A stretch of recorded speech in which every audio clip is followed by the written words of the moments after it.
자, 우리가 사회복지를 하면서 굉장히 많이 듣게 되는 이제 용어가 욕구라는 용어예요.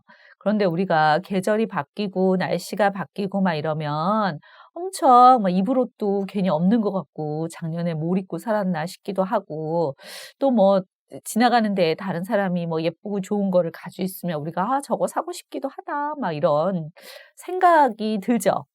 뭐 아무튼 그것도 우리가 어떻게 보면 욕구라고 볼 수가 있는데요.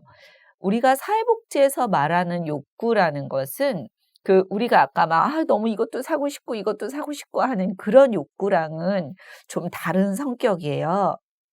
어 사회복지에서 욕구라고 하는 거는요. 우리가 인간이 특정 상황에서 지니고 있는 목적에 달성한 어떤 조건이나 대상을 확보하지 못함으로써 야기된 결핍 상태를 얘기합니다. 즉 사회복지에서 욕구라는 것은 결핍이다라고 얘기를 할 수도 있어요.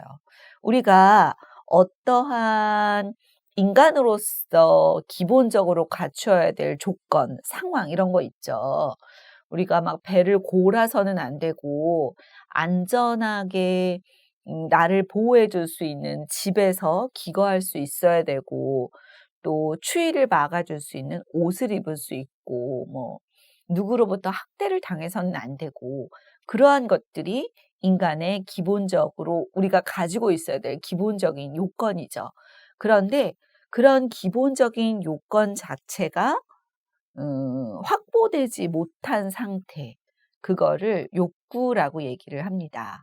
그래서 욕구라는 것은 어 인간이 도달하고자 하는 상태를 X라고 봤을 때 그 현재 상태를 뺀 거가 욕구예요. 우리가 인간이 도달하고자 하는 상태가 이만큼인데 현재가 이만큼밖에 안 되는 거죠. 그러면 이 부분이 뭐예요? 욕구라고 볼 수가 있는 겁니다. 네.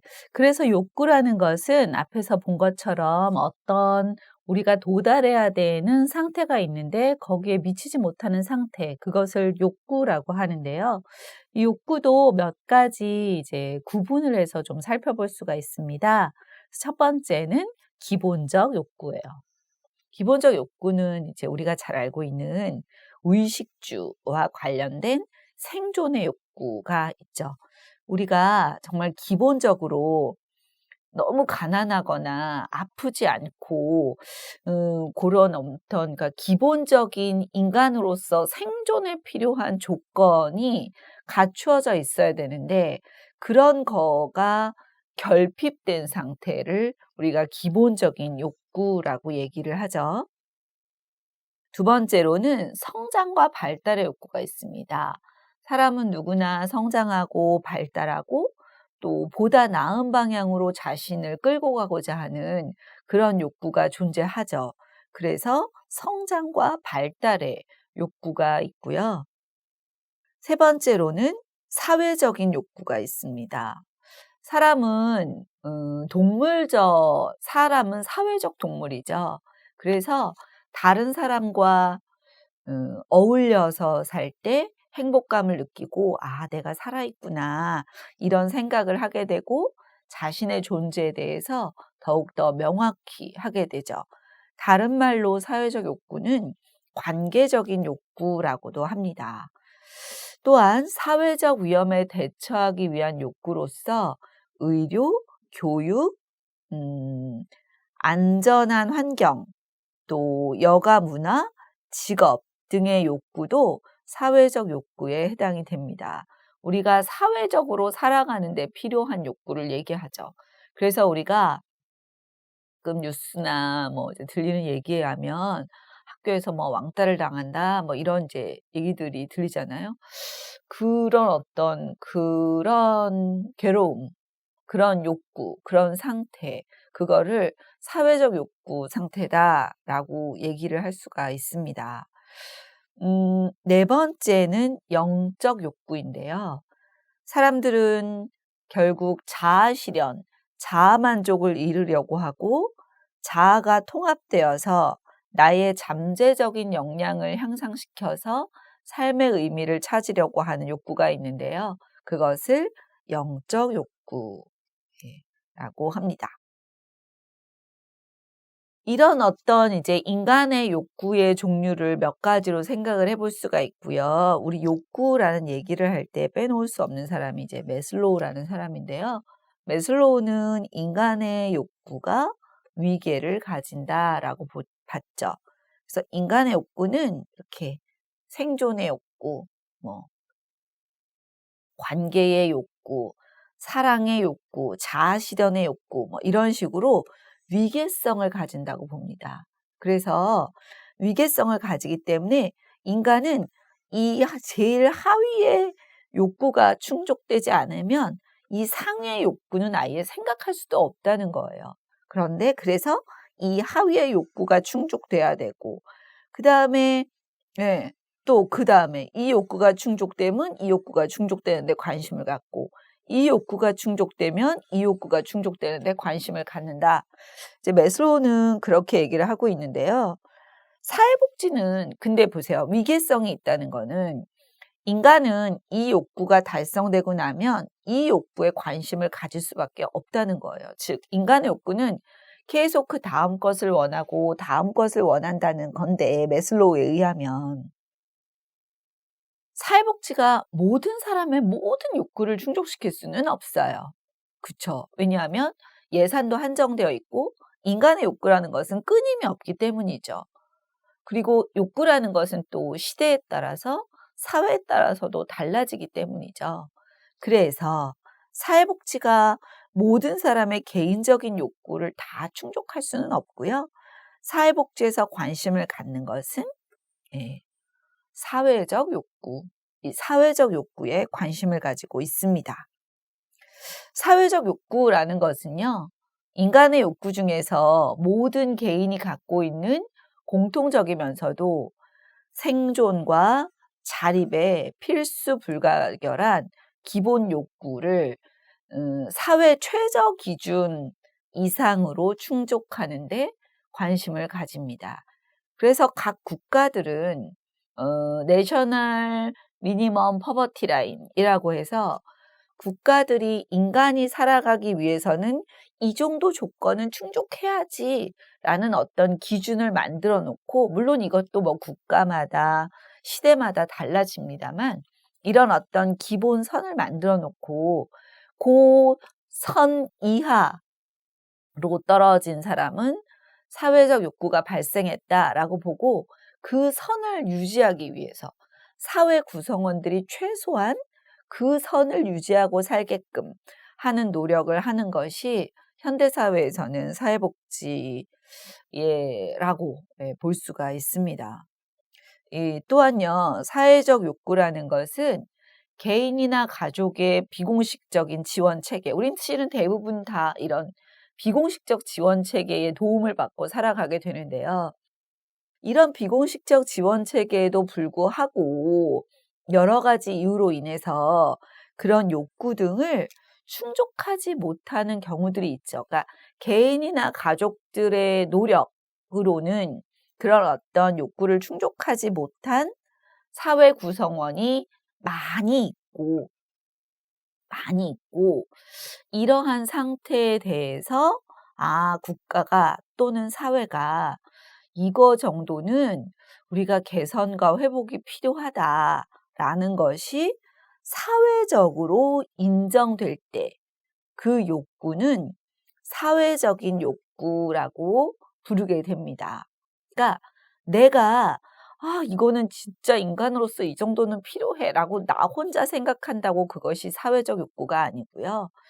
많은 이제 사람들이, 다수 구성원들이 그런 문제에 놓이게 되고 정말 이러한 문제가 개선돼야 돼, 회복해야 돼 이러는 거에 대해서 다수가 생각을 하고 있고 그거를 인정할 때 우리가 그거를 사회적 욕구라고 합니다. 사회복지에서 관심을 갖는 첫 번째는 사회적인 욕구죠. 그래서 다시 말하면 즉 사회 구성원 다수가 처해 있는 상황이 일정한 목표나 기준에서 괴리되어 있고 그 상태의 회복, 개선 등이 이루어져야 될 필요가 있다고 사회적으로 인정되는 욕구가 사회적 욕구다라고 볼 수가 있습니다. 그런데요, 이 사회적인 위험이 있고 그 위험이 있기 때문에 욕구가 발생을 하는데요. 생애 발달 단계마다 사회적 위험이 다 다르고 그거에 따른 욕구가 발달 단계마다도 다르게 나타날 수 있죠. 그래서 우리가 각 발달 단계의 위험을 생각하고 발달 단계에 적합한 사회복지 정책이나 서비스를 발달 단계에 맞게끔 또 제공을 할 수가 있는 거죠. 자, 그래서 영아기에는 어떤 발달 욕구가 있냐면요. 이제 앞서도 말씀드렸지만 발달 욕구라는 것은 반드시 있어야 되는데 결핍된 것이죠. 그래서 보살핌과 양육 반드시 있어야죠, 영아기 때. 근데 보살핌과 양육이 이루어지지 않는다면 욕구가 발생한 상태다. 욕구 상태에 놓여 있다. 이렇게 볼 수 있는 거죠. 왜냐하면 또한 이 시기의 발달 과업은 인간과 사회에 대한 기본적인 신뢰감과 안정을 바탕으로 사회의 결속과 애착을 형성하는 것이 발달 과업이 되는데요. 임신과 분만 상태일 때 어떤 위험이라든가 양육자와 애착 관계가 결여됐다거나 혹은 양육 포기 상황이 발생한다던가 이런 것들이 이제 발달 욕구를 충족시키지 못하는 위험 요소가 되는 거죠. 유아기에 이르르면 유아기는 언어를 습득하고 인지 발달을 하는 것이 이 시기의 발달 욕구가 되는데요.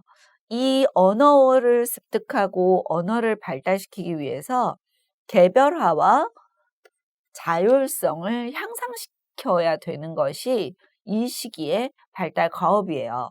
그런데 부모의 여러 가지 상황이 자녀를 양육하는 데 어려움이 있다거나 혹은 양육비의 부담 등으로 인해서 자녀의 언어 습득과 인지 발달을 충분히 충족시켜 주지 못할 때 이제 사회적 위험에 처하게 된다고 볼 수가 있습니다. 세 번째는 아동기예요. 학령 전기에 해당이 되는데요. 이 시기의 발달 욕구는 학습, 사회화, 그다음에 놀이의 충분한 경험인데요.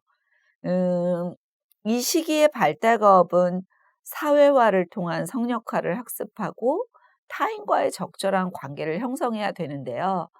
마찬가지로 여러 가지 이유로 자녀 영육에 어려움이 발생한다거나 또 보육 서비스가 불충분해서 사회화를 통한 성역할 학습을 못하고 충분한 놀이를 경험하지 못하고 사회화를 적절히 하지 못한다면 욕구가 발생한다고 볼 수가 있겠죠. 그래서 이러한 발달 과업을 충분히 성취시키기 위해서 부모가 잘 양육할 수 있는 개인적, 사회적 환경이 제공이 돼야 되는데 그러한 것들이 충분하지 않은 것들이 이제 아동 전기의 위험 요소라고 볼 수가 있습니다. 그다음에 아동 후기 이제 학교를 가는 건데요. 이때 이제 학교를 가다 보니까 여러 가지 막 지적으로도 발달해야 되고 사회적 자극도 충분히 받아야 되고 이런 욕구가 생기게 되죠. 그래서 또래 집단과의 관계를 통한 자존감도 형성해야 되고 자아 정체성도가 집단 정체성 같은 것도 형성해야 하는데 교육 기회를 박탈당한다든지 뭐 어떤 이유로건요. 부모가 학교를 보내지 않는다거나 원래 우리나라 같은 경우는 현재 의무 교육이긴 합니다만 부모가 이제 방임이나 교육 기회를 박탈해 버리는 그런 경우도 있고요. 혹은 아동이 어떤 이제 지적 상황이 충분하지가 않아서 또 교육 기회 자체가 박탈당하는 경우도 있고요. 또 장애 아동 같은 경우에는 학교 수가 너무 적거나 또 학교가 너무 멀거나 해서 적절한 교육을 받지 못하는 경우가 있고요. 이런 것들이 다 교육 기회 박탈에 해당이 되는 거죠. 사회적 기회를 박탈당한다거나 또래 관계에 부적응한다거나 이제 이런 위험 요소가 있으면 발달 과업을 충분히 형성하지 못하고 이러한 발달의 욕구가 발생을 하게 됩니다. 청소년기에 와서도 청소년기에 우리가 이제 이거 인간행동과 사회환경이라는 과목에서 배우실 텐데 자아정체감을 형성해야 되는 게 상당히 중요한 발달 과업이고 또 올바른 성에 대한 이해, 부모로부터의 독립 이런 것이 발달 욕구가 되는데요. 건강과 보건에 문제가 발생한다든지 혹은 성적 취약성이라든지 또래 부적응 문제 등으로 인해서 이 시기에 발달시켜야 될 발달 과업, 즉 자아 정체성을 형성한다든가 인격의 성숙과 통합의 기초를 마련한다든가 하는 발달 과업을 충분히 이제 성취하지 못하는 그런 현상들이 발생을 하게 됩니다. 그다음에 성인 초기, 청년기의 발달 과업은 친밀감 형성이죠. 다른 사람과 나 자신의 정체성을 형성하고 다른 사람과 을 인정하고 친밀한 관계를 형성할 수 있는 것, 이제 그것을 친밀감이라고 하는데요.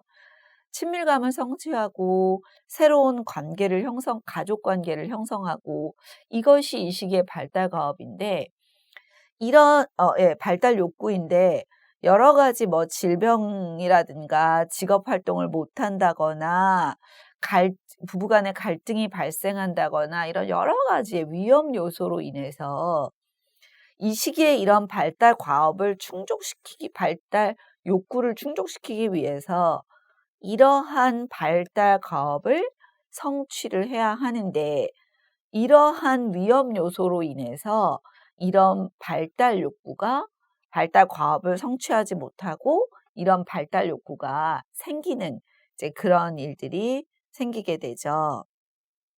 그다음에 중장년기, 요즘에 이제 사회적으로 장년기에 대한 얘기들을 많이 하게 되는데요.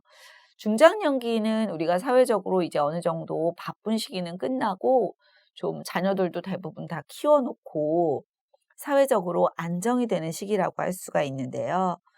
이때 여러 가지 뭐 질병이라든가 실업이라든가 또 부모 자녀 갈등이라든가 타인의 불안, 재정적 불안, 타인의 죽음, 재정적 불안 등으로 인해서 충분한 발달 과업을 성취하지 못하고 그런 발달 과업을 성취하지 못함으로 인해서 경제적, 정서적으로 안정된 가정 생활을 누려야 되는데 그렇게 되지 못한다거나 또 이제 노년기를 준비하면서 자아 발달의 기회를 확대해야 하는데 그렇지 못한다거나 이런 문제들이 발생을 하게 됩니다.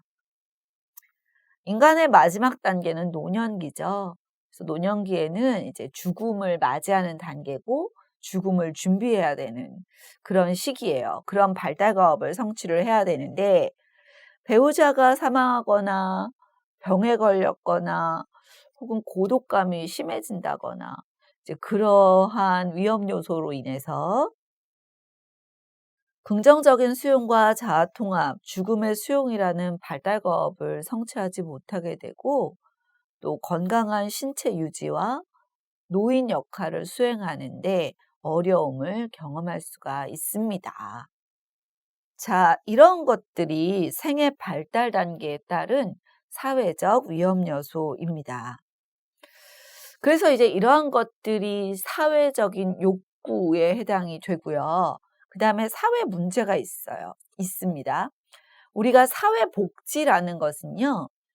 사회 문제와 사회적 욕구에 대처하기 위한 사회적 서비스를 사회복지라고 하죠. 사회 문제, 사회 욕구에 대응하기 위한 정책, 법, 다양한 어떤 이제 실천들 이런 것들을 사회복지라고 하죠. 그래서 우리가 이제 사회 문제와 사회적 욕구에 대해서 첫 시간에 이렇게 이제 시간을 할애해서 공부를 하고 있습니다. 자, 사회 문제라는 것은요. 사회적 위험에 노출된 사람들이 많아지고 또 그 위험이 많은 사람에게 영향을 미치고 사회 현상에 영향을 미치는 조건이 바람직하지 못하고 이러한 조건에 대해서 무언가가 "이거 좀 대책을 세워줘야 되지 않겠어?" 이런 요구들이 생기고 또 집단적 사회 행동에 대해서 사회 개입이 필요한 경우 이런 경우를 다 통틀어서 우리가 사회 문제다라고 합니다. 문제에 노출된 사람들이 많아져서 사회적으로 '아 이거 진짜 문제지. 이것 좀 해결 좀 해야 돼.' 이런 이제 이런 것들이 인식이 많아지면 우리가 그거를 사회 문제다라고 하는데요. 사회 문제가 되기 위해서는 몇 가지 조건이 있습니다.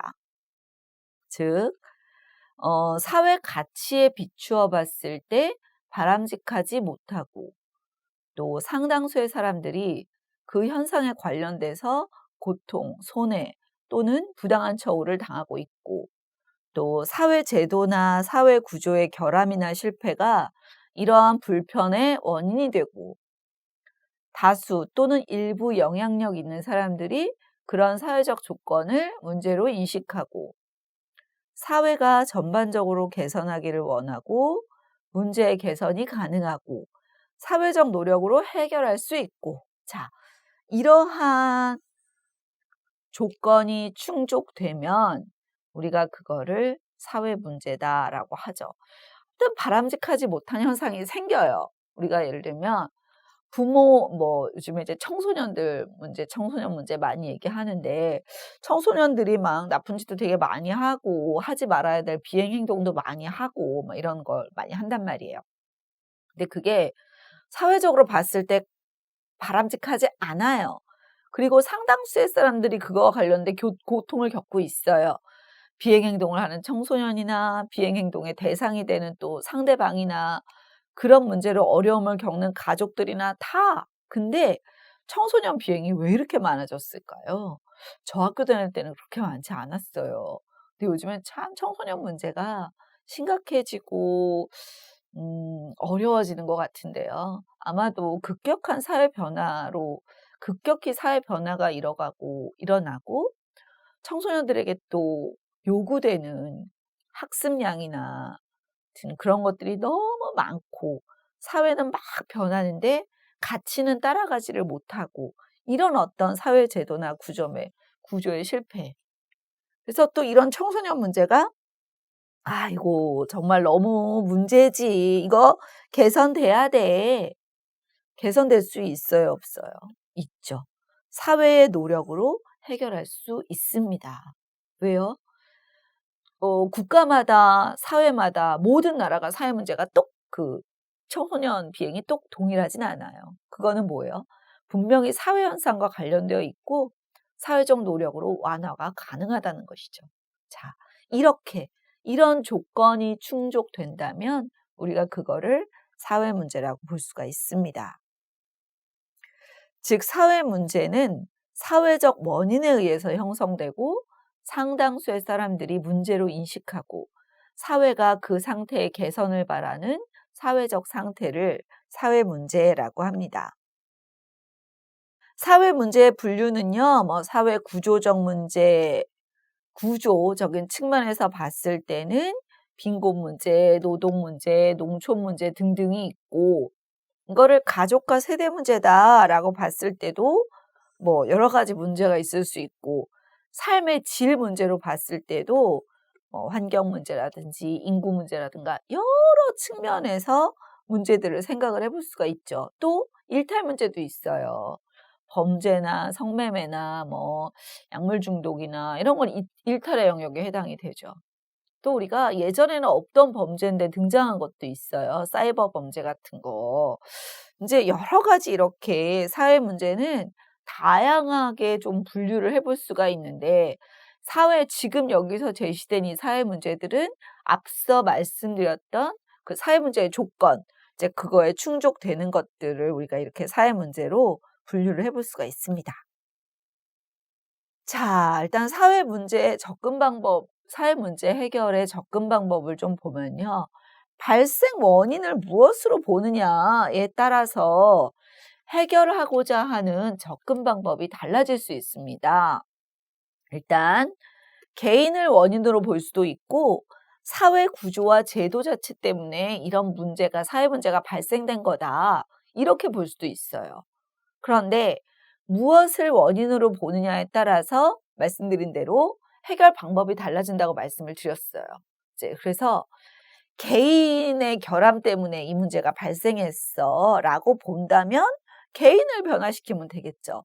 개인을 치료하고 개인의 성격을 변화시키고 이제 그런 개입을 하면 될 것이고 사회 구조와 제도 때문에 이런 문제가 발생했다라고 보면 사회복지 정책을 통해서 그런 문제가 발생하지 않도록 다양한 사회적 제도를 세우면 되겠죠. 뭐 앞서 비행 제가 말씀을 드렸으니까 개인을 원인으로 본다면 비행하는 청소년들에게 뭐 상담이라든가 여러 가지 이제 개입 프로그램을 미시적으로 하면 될 것이고 아니다. 우리 사회가 너무 청소년들에게 과한 거를 요구하고 우리가 너무 물질적인 것만 강조를 하다 보니까 애들이 가치관이 이상해진 거다.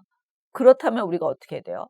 사회 자체가 노력을 하고 애들의 학습량을 줄여주기 위한 여러 가지 정책을 하고 또 대학을 들어가는 것이 만사형통이다라는 것이 생기지 않도록 우리가 직업 간의 차별 이런 것도 완화하고 직업 간의 임금 격차도 완화하고 이제 그런 어떤 사회복지 정책을 한다면 청소년 비행 문제가 완화가 될 수 있겠죠.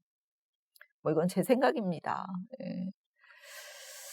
자, 그다음에 그런데요. 사회 자원은 한정되어 있기 때문에 사회적 욕구의 우선순위와 원조나 개입의 대상을 결정하기 위한 기준을 정해서 그 기준에 속한 사람의 사회적 욕구를 우선적으로 충족하게 됩니다. 우리가 모든 욕구에 다 개입을 하면 너무나 좋겠지만 사회 자원은 한정되어 있기 때문에 우선순위를 정해서 그래서 이를 해결하기 위한 사회복지 대책을 수립해서 다양한 급여나 서비스를 제공하고 있습니다.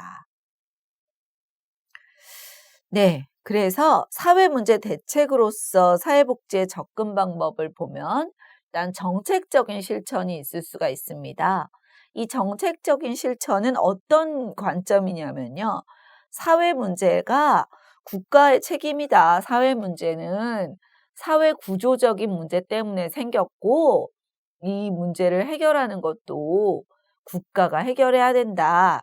그래서 다양한 이제 법령을 만든다거나 빈민이나 노동자 계층에 대한 복지에 관심을 갖는다거나 하는 게 되죠. 그다음에 개인적 문제다. 아니다. 사회 문제를 해결하기 위해서는 개인을 변화시켜야 된다라고 보는 입장이에요. 그래서 주로 개인의 문제 해결을 위해서 환경을 변화시킨다거나 퍼스널리티 개발에 주로 관심을 둬서 심리요법이라든가 이런 거를 하는 거죠. 그래서 전문 사회 사업을 통해서 개인을 대상으로 변화시키고자 하는 개입을 하는 그것을 개인적 대응이라고 하고 이런 영역은 이제 전문적 실천 영역으로 볼 수가 있습니다. 또한 이제 실은 사회 문제가 한 가지 원인에 의해서 발생하지는 않죠. 그래서 사회적, 개인적인 실천 방법, 해결 방법을 통합해서 하는 여러 가지 방법들도 사회복지의 접근 방법 중에 하나입니다.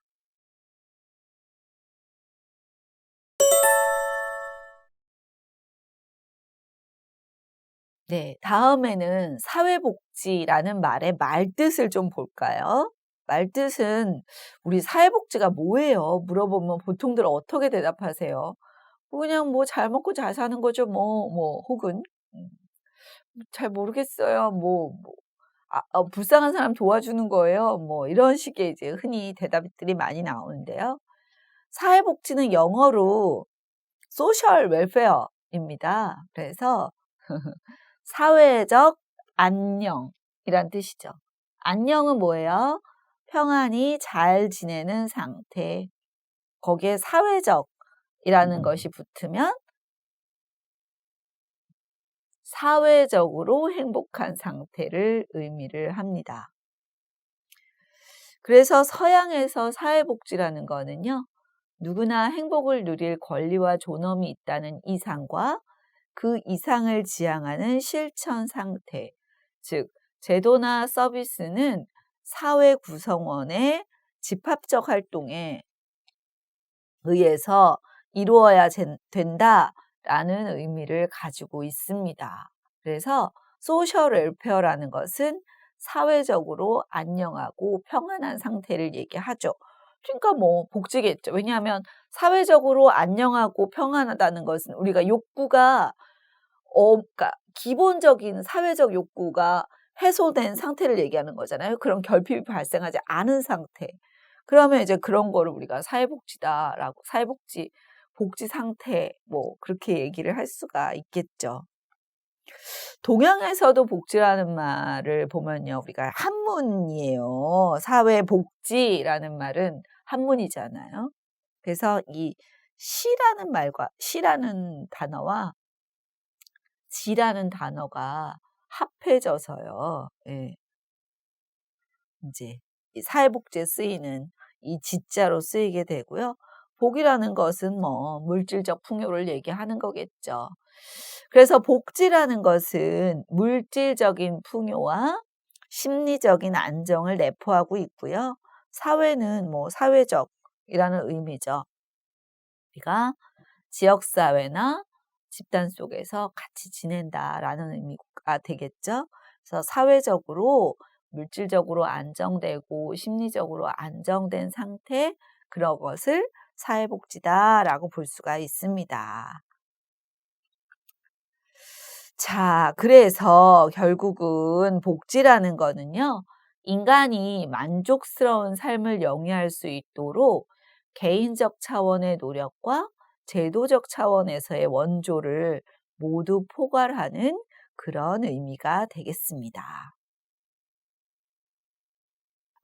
이건 이제 우리가 뭐 어원을 기준으로 좀 봤고요. 우리가 이제 학자들이나 미국 사회복지사 협회에서 사회복지를 정의 내리고 있는 것을 보면요.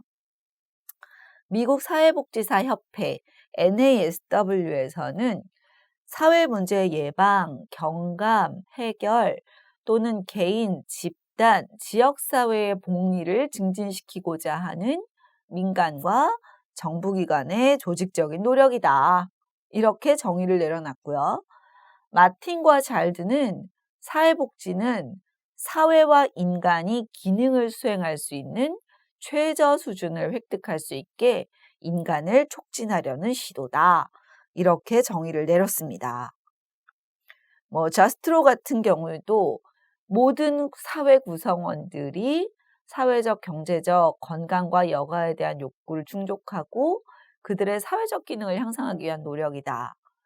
그래서 결국은 이런 뭐 여러 가지 뭐 이외에도 여러 학자들이 있습니다만 이런 학자들의 얘기를 종합해 보면 사회복지라는 개념은 모든 국민이 최저한도 이상의 삶을 향유하고 개인, 집단, 지역사회, 더 나아가 전체 사회 차원의 사회적 욕구를 충족하고 생활상의 문제를 예방하고 경감하고 해결할 수 있도록 원조하는 공공과 민간 부분의 조직적인 노력이다. 즉, 제반 법률, 서비스와 급여, 프로그램 이런 것들을 총칭하는 체계를 사회복지다라고 정의를 내려볼 수가 있겠습니다.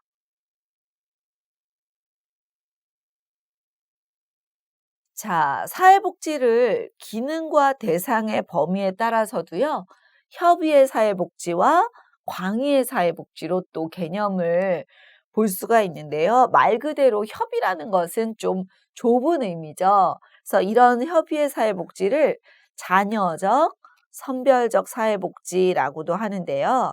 이거는 처음부터 제도적으로 사회복지가 제도화돼서 있는 게 아니라 보통 이런 어떤 개인적인 영역이 정상적인 기능을 수행하지 못할 때 사회복지제도가 상부상조하는 기능을 발휘해서 다른 사회제도의 기능을 보완하고 보충하는 역할을 하는 거다.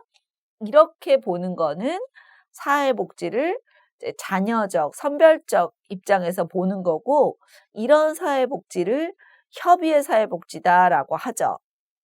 이런 사회복지의 협의의 사회복지 제도는요, 사회복지를 사회의 유지와 발전에 필수적인 사회제도로 간주하지 않습니다. 그리고 시혜적인, 그러니까 사회복지를 주는 것, 어려운 사람에게 주는 것, 부족한 사람에게 주는 것, 이런 개념이 있기 때문에 아무래도 이제 낙인이 발생할 수 있는 그런 문제가 있고요. 그런 한계가 있고요. 또 이 협의회 사회복지를 보시면 말씀드린 대로 선별주의적 관점이에요. 그래서 도움이 필요한 약자에게 사회복지 활동을 한다는 거라서요. 땅이 한정적이고 소극적이고 잔여적이고 선별적인 그런 개념이라고 보시면 되겠습니다. 광의의 사회복지는 이제 사회복지라는 게 사회복지를 굉장히 제도적, 보편적으로 보는데요. 이거는 우리가 산업화가 되고 핵가족화가 되면서 사회 기능은 약화가 될 수밖에 없고, 여기에 대해서 사회적인 책임이 불가피하다. 그래서 사회복지제도가 보충해주는 역할로서 있는 게 아니라 필수적인 제도로 그 기능을 담당하고 있어야 된다. 그래서 사회복지를 개인의 사회적 욕구에 적절히 대응하면서 자신의 능력을 최대한 개발하고 자신의 복지를 증진하고 자아실현을 도모하는 데 목표를 둡니다. 그렇기 때문에 협의의 사회복지에서와 같이 낙인이 발생하지는 않고 사회복지의 대상자를 비정상적인 개인으로 보지는 않습니다. 그래서 이 광의의 사회복지에서 보면요, 사회복지의 대상은 사회적 약자뿐만이 아니라 모든 국민이 사회복지의 대상이 되죠.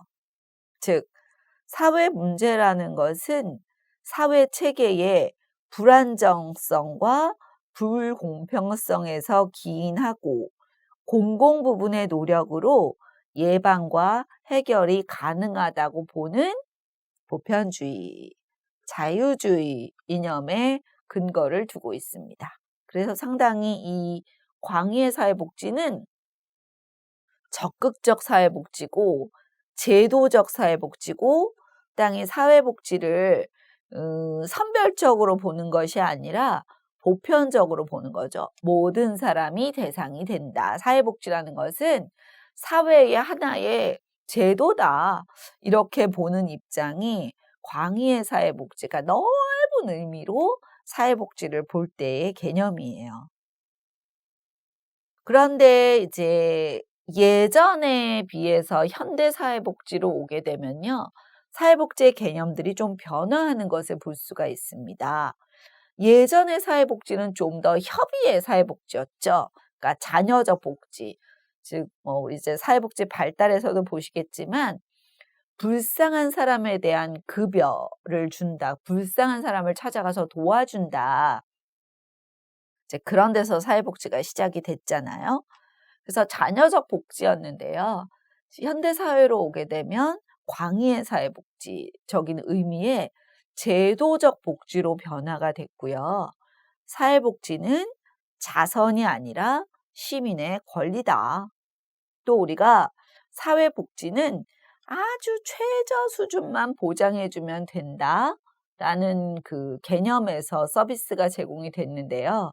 지금은 인간이 살아갈 수 있는 적정 수준의 급여나 서비스를 제공하는 것으로 바뀌고 있고요. 우리가 개인을 치료하고 개인을 변화시키는 것을 사회복지의 목표로 두었다면 지금은 사회 전체 문제를 좀 해결하고 사회 자체를 바꾸는 사회 개혁을 하는 그런 개념으로 바뀌고 있고요. 그다음에 이제 예전엔 다 민간이 했잖아요. 민간이 이제 찾아가서 자선하고 하는 그런 시기였는데요. 지금은 이제 민간 차원이 아니라 공공 차원의 그런 사회복지로 변화가 되고 있습니다. 그리고 이제 빈민을 위한 복지에서 복지사회 구현으로 변화가 개념이 되고 있습니다. 자, 그래서 이제 정리를 좀 해보면요. 우리나라에서 사회복지라는 것은 우리나라의 경우 사회복지는 사회 문제를 해결하는 여러 가지 방법으로 간주가 되고요.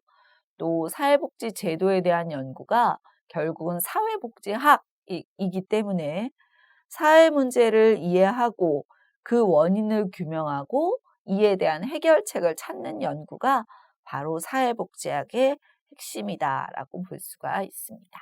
네. 이번 시간에는요, 사회 문제, 사회적 욕구, 그리고 사회복지에 대해서 공부를 해봤습니다. 수고하셨습니다.